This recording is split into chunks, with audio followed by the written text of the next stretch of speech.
Okay, so today we're going to have a reteach lesson. And with the reteach lesson, I want us to focus on the skill of annotating word problems with purpose. So how do we annotate? We know we underline values and we circle keywords and we box in the big question.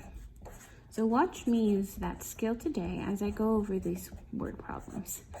While I use that skill, the big focus for today's lesson, and I didn't write it up here, but I will, is interpreting the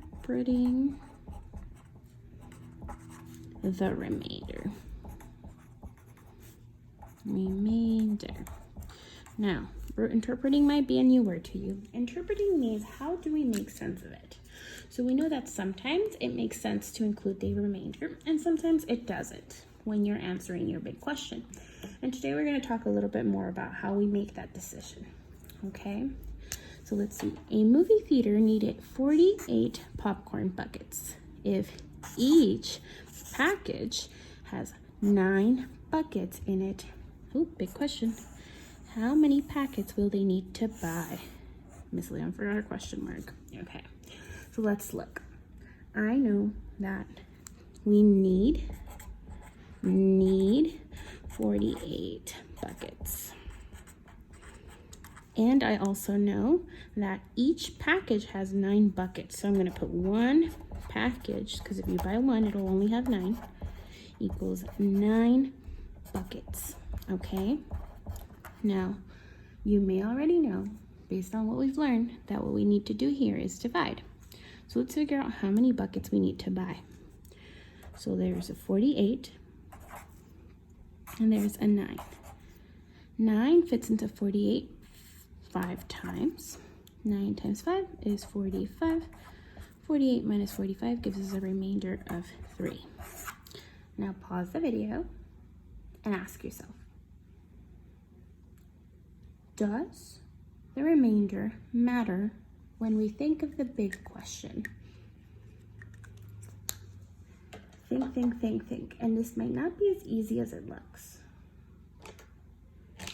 So, coming back, let's look here. So, how many packages will they need to buy? Well, if I buy 5 packages, I know that 9 times 5 is 45. So if I buy 5 packages, I will only have 5 packages equals 45 buckets. And 45 buckets is not quite 48.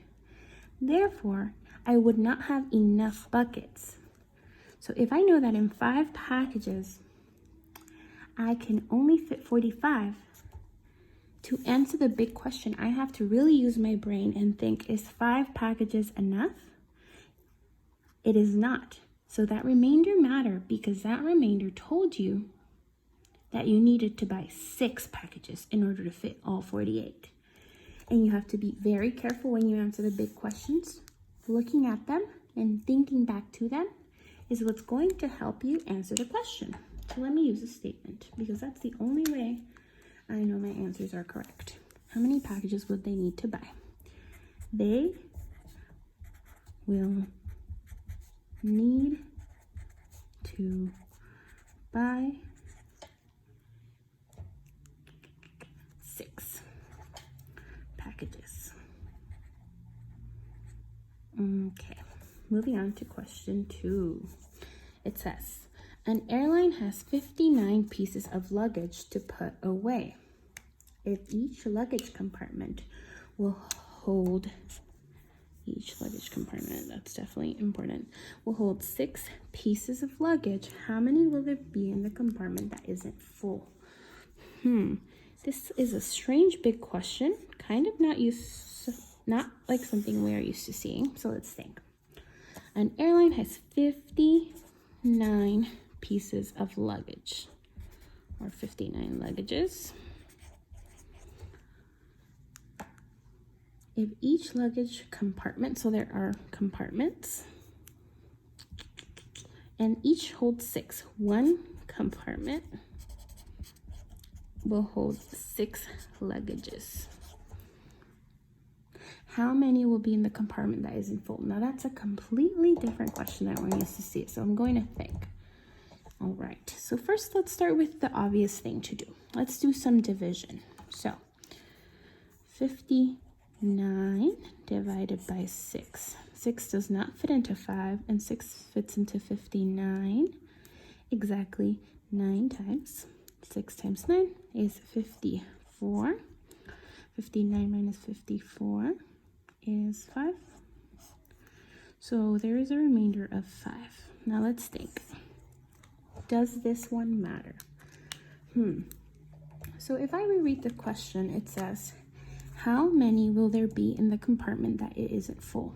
So let's think about filling compartments.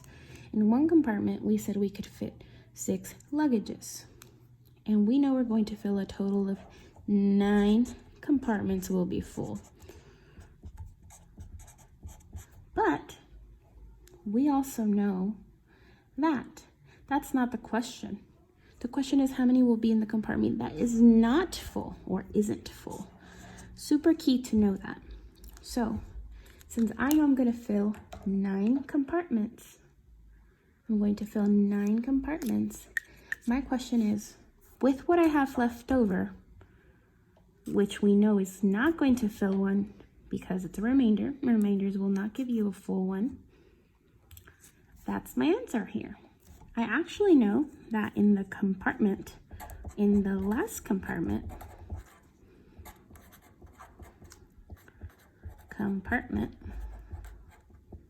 shorten that, there will be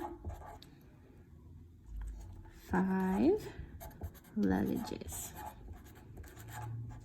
Always use a statement. And when you do your work on your problem set and exit ticket for this, I know you can't really go in and annotate with me, but what you can do is you can show me all your work like this. I should see your information coming down. I should see your math.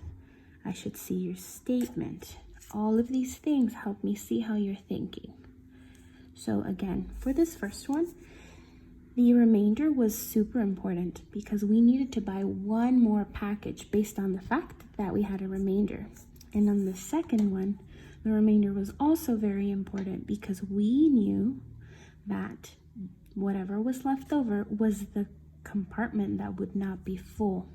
So be careful when you're looking at remainders. They may be needed, they may not, and they may actually tell you a lot more than you think.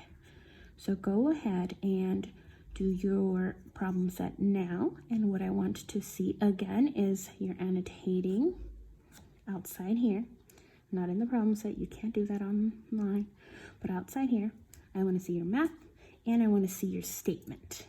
Always think back to the big question. Once you have your quotient and your remainder, you should always think back, okay?